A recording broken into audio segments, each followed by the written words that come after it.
no lie, has its ups and downs. Turn your pretty face into an ugly frown. Seems that when I fix one thing. Hello, welcome to another segment of The Awakening. I'm your host, Angela Brown. Today's topic is trying something differently. Women, get out there and go for it. No matter how old you are, what your race, creed, or color is, you can always make a change to make your life better. Sitting to my left is Sharon Tennyson. She's going to tell you all about herself. And across from me, everybody knows you, Mary Davidson. So you're going to share with us your story. But first, Sharon, I'm going to go to you. Tell me a little bit about you. You're a beautiful lady. Thank you. You have sexy legs. Thank you. And you're single. She's single, guys. Go for it. Thank you. It's great to be here. And I wanted to Thank first you. say thank you for inviting me because you're welcome. I think, like a lot of your viewers, I'm probably very familiar to what they're looking for and probably have something to offer. So I'm glad to be here. Okay. So, I am a parent, just like probably 90% of them are, and I'm also a single mom.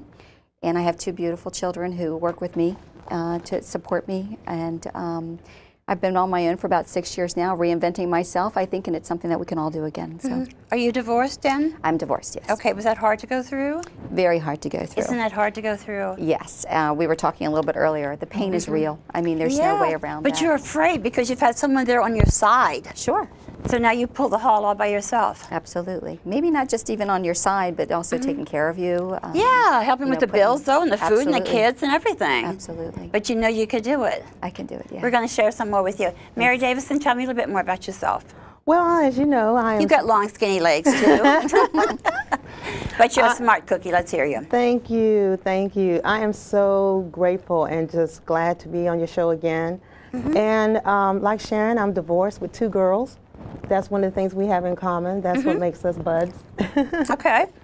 And like Sharon, I am also reinventing myself, or have reinvented myself. Okay.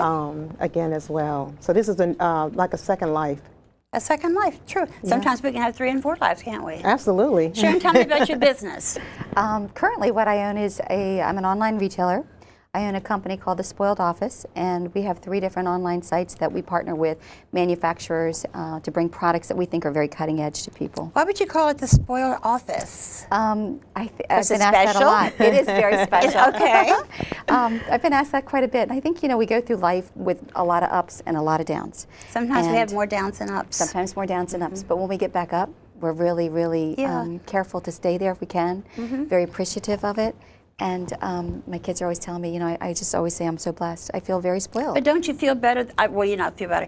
When you put down and fall down, but when you bring your own self back up. Absolutely. That gives you so much strength and so much courage that you wouldn't let any damn thing stand in your way. You bet. And it gives you knowledge. I mean, that's just knowledge. And it's empowering. You get experience and power both. Sure. What do you do? Wow, I have. What did you went from a divorce? Yes, yes, yes, yes. I have 2 small businesses. One of them, as you may know, is I like to coordinate fashion. I like for women to look good. Of course. I like for women to look. Because when you look good, you feel good. Yeah, absolutely. I like for women to look sexy. I like for women to, if you will, bring it. You know, and clothes says a lot about you. It does. You know, and so that's one of my pet peeves. And then my other pet peeve is I love to, I'm in the financial arena. So I actually help people with their financial portfolio. How to make you help them to put it together. Yes. Okay. Yes, how not to overspend, to be savvy with your finances, when to buy, when not to buy, what to buy and what not to buy. Let me ask you this question. What do you talk to women who are very overweight? I'll ask you both that question. Because so many women come up to me and they say, I've been called a skinny little bitch in a store. Oh. Yes, in Macy's. I probably shouldn't say that. But I was in there looking at some makeup, and there was 2 I thought they were beautiful African-American ladies. Okay. And I walked over to look at something, a piece of clothing, and she says, well, you're a real skinny little bitch. Oh, and I said, thank you, and I walked away because I was overpowered right then and there. But you know, I didn't let that bother me. Yeah. I get, I don't want to say criticized, but I get comments about my weight all the time. Right. I've been pretty much a 0 to I think the highest probably is a 7-8. That's probably about as high as I've gotten. Even that's tiny. Yeah, well, yeah, but like I said, the last show we did on self-esteem, yes. I've always been pretty confident. I learned that it doesn't matter what they say about you, it's what I say about myself. Yeah, it's how I feel about myself. That's why I just let them stand there, you know, walk away. Yeah. So, you know? and I think sometimes people don't like that. There's something in some of us that we want to be able to control other people. We want them to bow down to us. We want them to, they want to determine who we're going to be. And for me, I've decided a long time ago that I was not going to allow that type of influence in my life. You know, and like Sharon was saying early, pretty much is how I say is life is, it can be painful, it can be great, it can be marvelous, it can be wonderful, but then it has its ups and downs. Of course it does. You know, and it has sometimes more downs than ups. But the key is this right here, is when I fall down or when we fall down, is do we have the fortitude to get up and run again and try again and reinvent ourselves. And that's what Sharon and I are basically doing. We're, like I said, two divorced parents, and we're reinventing ourselves. And we're just going to take life and just run and go for it. It's like I think I told you, I don't know if you know, I had a young son who was brutally murdered. Yeah. He was taken out and stabbed 13 times in the back by 2 guys he'd never seen, who'd never seen him. And when he died, to me that was the most devastating thing that could ever happen to a mother, to lose a child. But you know something?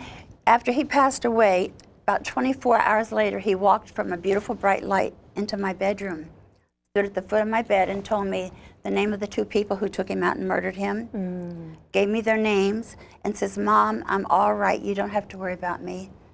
I'm with your best friend, God." Wow. And the next morning, I called the detectives because he says, "Mom, they're going to cross over into Canada at 9 o'clock tomorrow morning." Wow. And I called the cops, and they were there at 8:45 and got them both. Wow. Excellent. So my son, to me, is still living, but he's living inside of me. Yeah. And I lost a brother who my own mother went and turned to become an alcoholic and died at 51 years old because my brother drowned. But I was not going to be my mother. I was going to make lives different for children. So I work in the judicial system with the children. Right. Good for you. And as they reach out and get out of jail, I get them jobs. Yeah. And I make sure they stay on the road straight and narrow. So that's why Richard died. So you can take something that horrific and you can do something wonderful with it.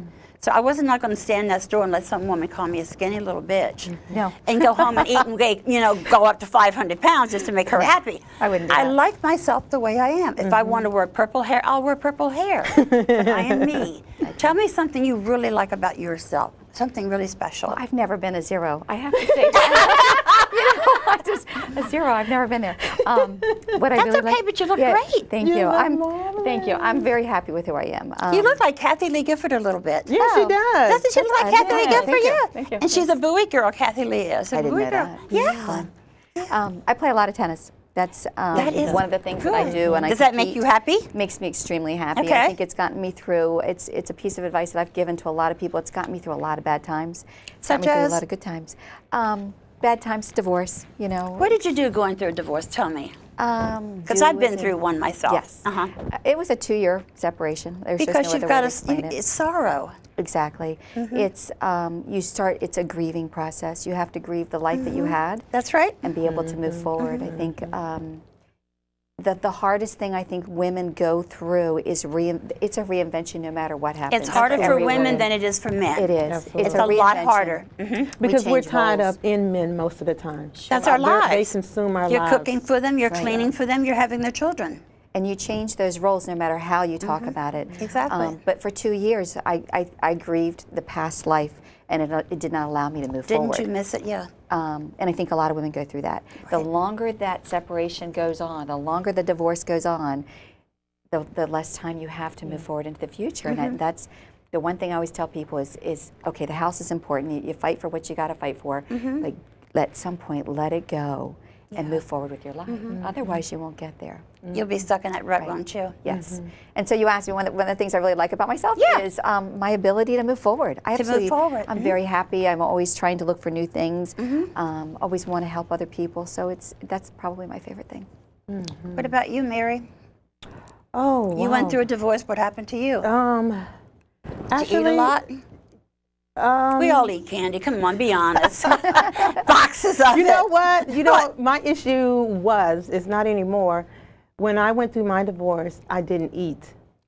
I didn't either for the longest. There's the opposite side. A lot of times when I'm going through stuff, I can't eat.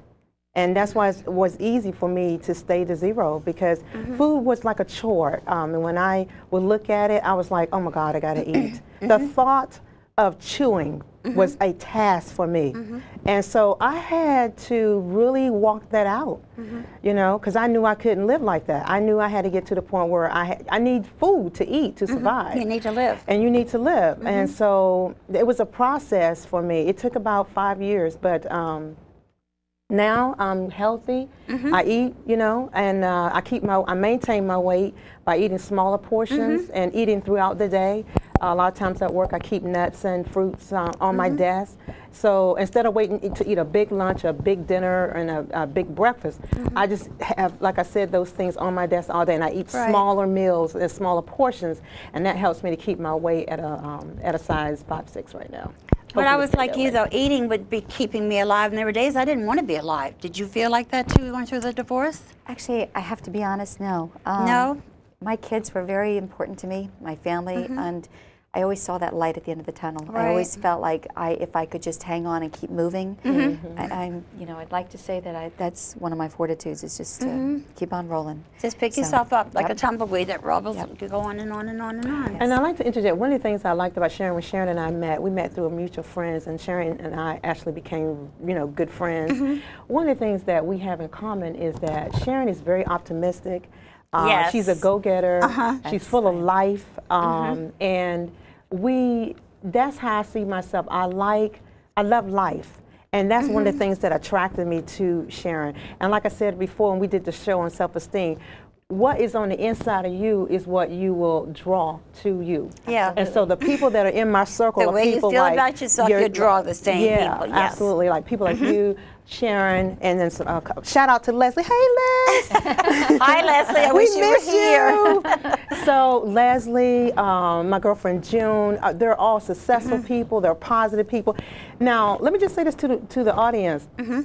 This doesn't mean that we have not been through some things. Oh yes. Oh, we've all been through the ringer. Some of us have been to hell and back. Yes. But the backside is a whole lot better. Yeah. You know, it's a whole lot better. It's better being alive than dead. Absolutely. So when you can get yourself out there and make changes in other women's lives, that is what's powerful.